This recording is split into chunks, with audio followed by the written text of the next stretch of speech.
Suara saya jelas nggak, Nur? Pak, jelas.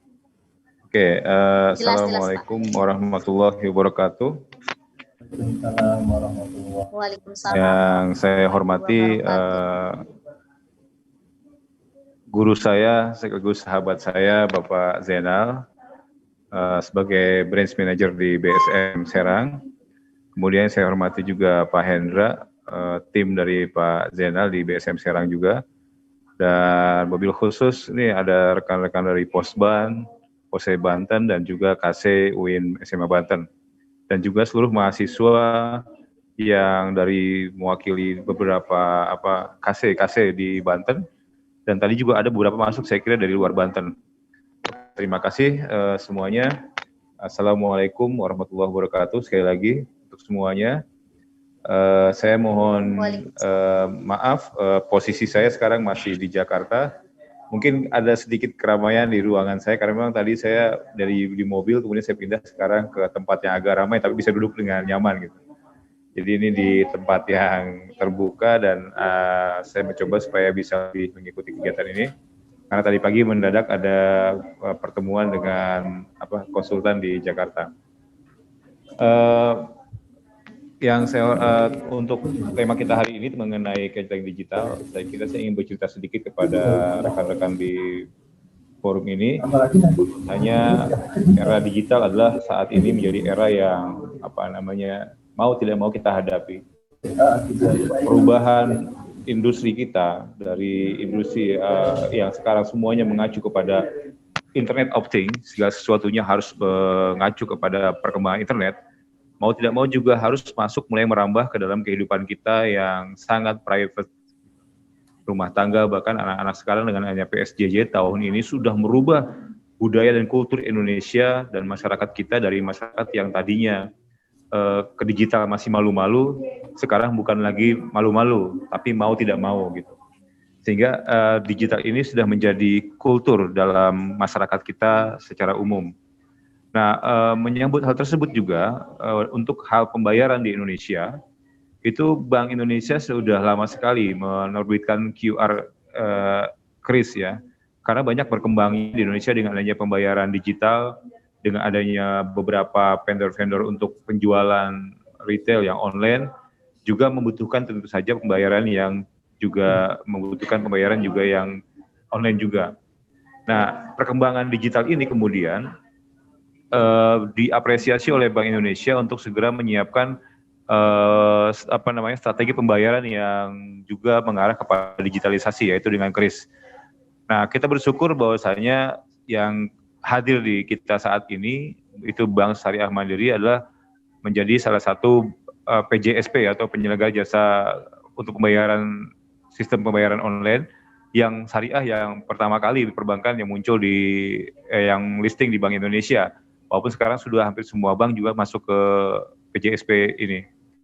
Yang ingin saya tekankan dalam pertemuan kita pada siang hari ini adalah niatan baik daripada Bank Syariah Mandiri, Bank Indonesia dan juga MUI Provinsi Banten untuk memaksimalkan dan juga melakukan edukasi juga sekaligus praktek mengembangkan ekonomi syariah di era digital, yaitu melalui gerakan kenceng digital yang di-launching pada bulan Muharram yang lalu. Saya mengapresiasi gagasan ini terutama dari respon cepat Pak Zainal selaku ketua dari BSM yang menjadikan ini sebagai sebuah momentum yang kemudian dikawal oleh beliau sampai muncullah gerakan kenceng digital bersama MUI. Mahasiswa sekalian yang saya banggakan dan juga para narasumber lainnya, kenceng digital ini kalau saya boleh sedikit mengulas sedikit, adalah gagasan yang cukup positif di mana untuk dalam rangka melakukan literasi kepada publik tentang bagaimana melakukan pembayaran digital di Indonesia saat ini.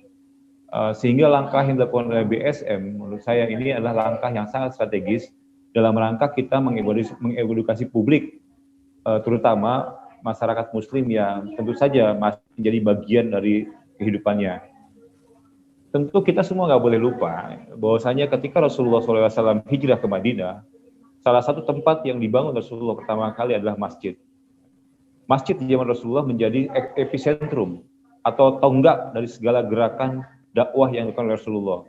Maka epicentrum dakwah Rasulullah ini melalui masjid. Nah, di masjid ini kemudian Rasul membangun peradaban. Nah, masjid tentu ada beberapa hal terkait dengan masjid. Dalam hal ini imaratul masjid, yaitu memakmurkan masjidnya. Salah satu bentuk memakmurkan masjid adalah kita semua berpartisipasi untuk melaksanakan ibadah maliyah kita berupa infak dan sedekah melalui masjid. Nah, inilah yang kemudian terhubung dalam gagasan adanya Kenceleng Digital, yaitu bagaimana memakmurkan masjid sekaligus juga mengedukasi publik melalui supaya lebih aware terhadap perkembangan digital. Nah, sehingga dengan adanya Kenceleng Digital ini saya kira melihat ada potensi di sana, di mana umat Islam itu ke depan ketika semua masjid sudah mulai digitalisasi dengan pembayar dengan sedekah melalui masjid dengan digital, itu mau tidak mau masyarakat semakin kenal bahwa oh inilah pola digital cara yang sangat digital. Tapi ada yang lebih penting lagi, yaitu di dalam adanya Kenceleng Digital ini transparansi menjadi semakin bagus. Artinya apa? Selama ini idaratul masjid atau administrasi masjid kebanyakan itu tidak memiliki pencatatan yang baik. Perlu saya kabarkan kepada semua hadirin ini, saya pernah melakukan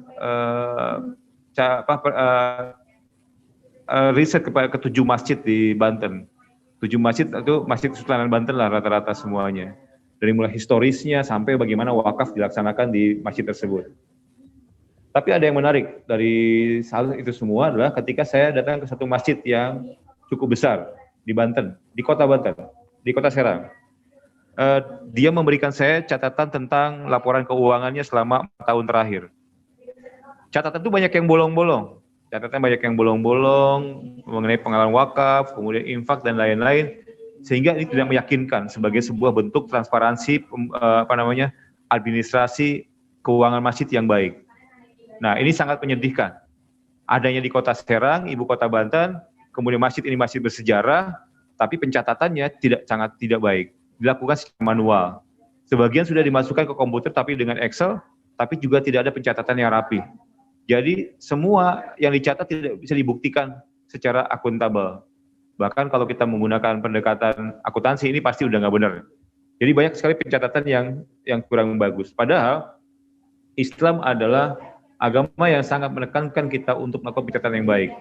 Nah, dengan adanya transformasi pengelolaan masjid, terutama dana sedekah, dari sedekah yang manual ke sedekah yang digital, tentu ini sangat bagus. Ya, kenapa? Karena dengan adanya transaksi yang digital, semua transaksi detail, kapan dilakukannya, oleh siapa, itu terekam dengan baik oleh sistem. Sehingga nanti pengurus masjid itu bisa melakukan ekspos keuangannya dengan sangat rapi, dan lebih jauh dari itu bisa dipertanggungjawabkan kepada publik dengan lebih baik lagi. Nah, inilah hal-hal yang sangat positif saya kira dari Kenceleng Digital. Hanya saja kadang-kadang umat Islam ini ada yang sedikit membingungkan bagi kita semua. Mungkin di lapangan kita, teman-teman di perbankan, teman-teman di lapangan pasti bisa merasakannya. Ada banyak persoalan yang perlu kita evaluasi dalam gerakan kita. Salah satunya adalah bagaimana kita memanfaatkan kesempatan. Dulu tahun 2016 misalnya Kementerian Keuangan pernah memberikan kesempatan di mana semua ekonomi syariah, kalau dia lembaga-lembaga formal pemerintah, jika dia kerjasama dengan satu lembaga, dia harus kalau 3 bank 2-nya harus syariah. Nah, isu ini nggak dimanfaatkan dengan baik oleh kita untuk mendorong supaya institusi-institusi pemerintah pindah ke bank syariah. Nah, sekarang juga sama nih, Kenceleng Digital sudah didukung oleh Bank Indonesia. BSM sudah menyiapkan infrastrukturnya. Kemudian MUI sudah memberikan dukungan. DMI juga sudah memberikan dukungan untuk itu. Nah, tinggal eksekusinya di lapangan, karena sifatnya sangat partisipatif, maka membutuhkan dorongan-dorongan dan kesadaran publik untuk bersama-sama mendorong gerakan ini supaya lebih baik lagi, bisa dilaksanakan. Nah, sejak dideklarasikannya gerakan Kenceleng Digital ini, perkembangannya memang ada progresif, tapi laporan nanti BSM bisa menjelaskan bagaimana perkembangannya sampai hari ini terkait Kenceleng Digital di Serang terutama. Di Surabaya sudah ada dilakukan tahun yang lalu untuk gerakan 1000 masjid untuk KRIS, tapi dia Bank Indonesia langsung mengadakannya. Tapi di Banten adalah pertama kali mengadakannya sebagai sebuah gerakan, yaitu gerakan Kenceleng Digital. Nah, sehingga ini tentu perlu kita apresiasi untuk segera kita buktikan bersama-sama bahwasanya gerakan ini tidak hanya deklarasi, gerakan ini tidak hanya sebuah seremonial yang difasilitasi, tapi lebih dari itu sebagai sebuah langkah. Kalau ini semua nih yang hadir kan adalah aktivis ekonomi syariah nih lihatnya. Hampir semuanya nih Pak Zainal, ini yang hadir adalah aktivis ekonomi syariah. Sehingga mudah-mudahan ini kita berharap para aktivis ini tidak hanya aktif melakukan kajian, tapi juga sudah mulai bagaimana membantu mengembangkan ekonomi syariah secara aplikatif, terutama bagaimana memanfaatkan tawaran kris ini untuk kita dorong bersama-sama lewat masjid yang ada di sekitar kita.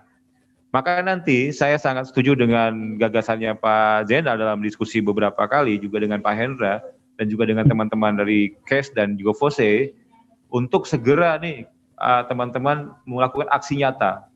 Berupa apa? Berupa bagaimana kita mendorong kesempatan ini sebagai sedekah kita, jariah kita, untuk menjadikan masjid sedekahnya itu terdigitalisasi dan terhubung dengan dunia keuangan, dan itu bisa terpantau secara baik lewat dengan adanya sistem yang disediakan oleh perbankan dan juga PJSP yang lainnya.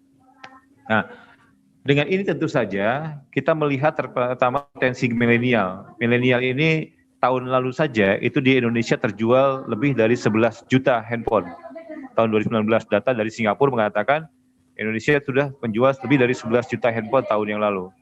Tentu ini potensial untuk Indonesia ada perkembangan sebagai salah satu pasar terbesar umat Islam di dunia.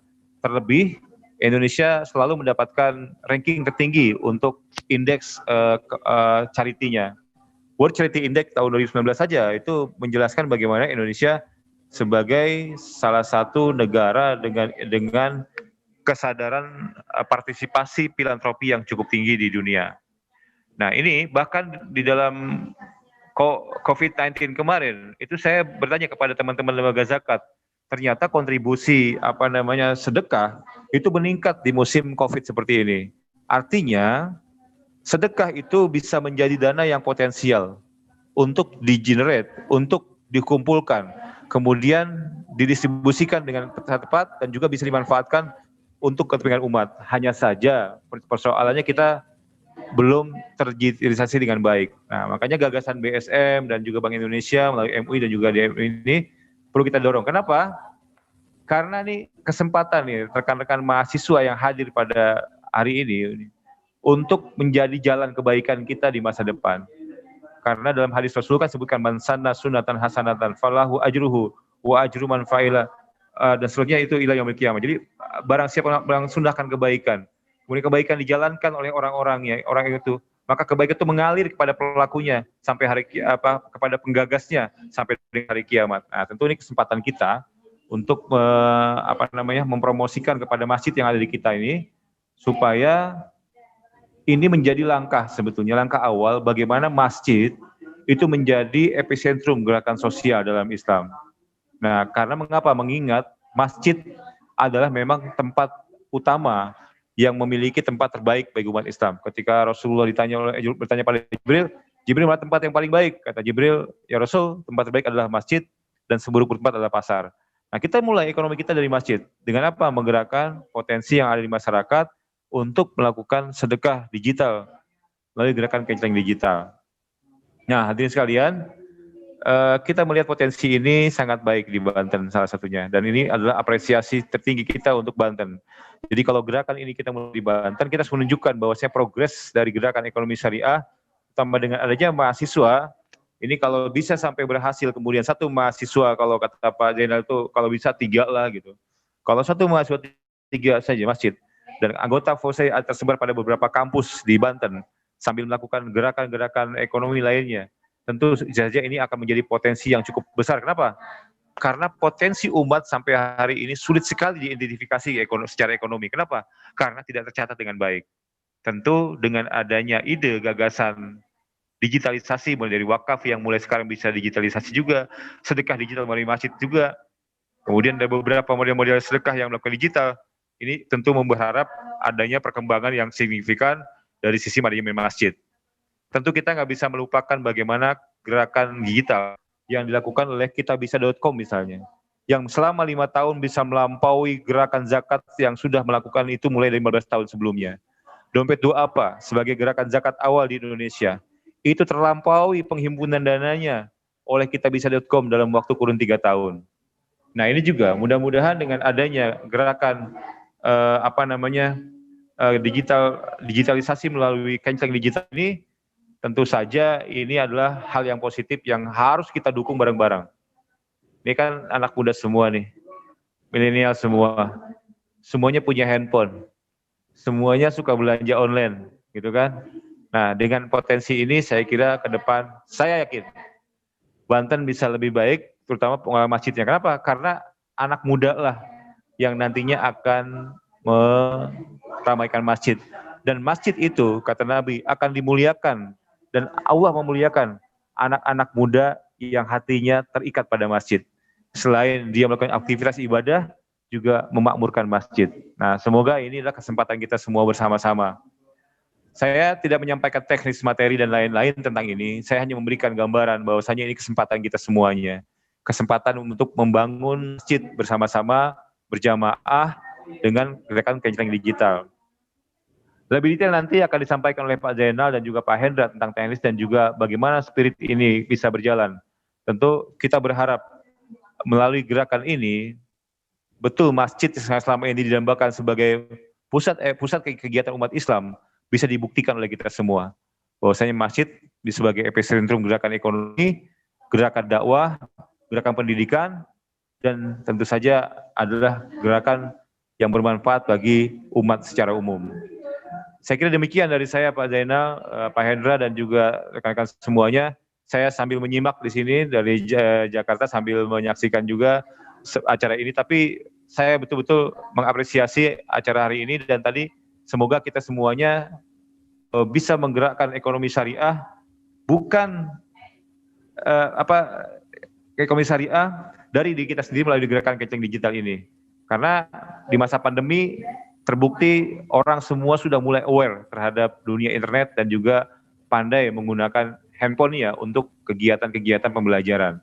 Nah, tentu saja adanya Kenceng Digital, mudah-mudahan ini adalah langkah awal yang positif untuk memindahkan orang terbiasa kemudian melakukan sedekah lewat bank, lewat lembaga keuangan yang itu langsung menggunakan aplikasi QR Indonesia Standard yang di-launching oleh Bank Indonesia. Tentu ini cukup positif buat kita semuanya. Karena apa? Karena tadi akuntabilitasnya terukur, kemudian juga dari sisi masjid juga itu bisa memobilisasi edukasi sedekah bagi anak-anak muda. Tentu ini beda kalau kita menggunakan yang manual. Ya, tentu ini bisa dilakukan kapan saja, bisa di rumah, lagi ingat masjid, kita bisa langsung transfer untuk sedekah. Kalau kita mau sedekah subuh, itu yang utama di hari Jumat, mau sedekah, gak usah bawa uang ke masjid, lihat akun kita di e-wallet, kita bisa langsung melakukan transaksi digital. Nah, sehingga ini positif buat kita semuanya, tentu perlu kita dukung bersama-sama. Nah, ini yang saya kira, saya nggak tahu ukuran hitungannya seperti apa, tapi kalau saya 3 mahasiswa saja, itu mendaftarkan ke 3 masjidnya, kemudian ini adalah jadi sebetulnya pabrik amal sedekah yang akan terus mengalir. Ini adalah mata air sedekah yang akan mengalir kepada yang melakukannya. Itu kalau sampai ada orang sedekah, sampai juga pahala kepada yang menganjurkannya, yang menyiapkannya, sehingga apa yang dilakukan oleh kita dalam gerakan Kenceng Digital ini adalah semata-mata adalah karena kita mengharap ridho Allah dan juga kita mengharapkan jariah yang tinggi dari amal kita dengan cara memaksimalkan fungsi masjid dalam rangka mengumpulkan dana masyarakat untuk kegiatan sosial dan lainnya melalui lembaga keuangan yang kredibel dan akuntabel dan transparan. Saya kira itu saja dari saya. Sekali lagi terima kasih kepada seluruhnya. Saya mohon maaf jika presentasi saya tidak disiapkan slide dan lain-lain. Tapi pada hari ini memang kita berharap semuanya sampai kepada kenapa kita melakukan gerakan digital masjid dan kenapa kita memulai dari Banten.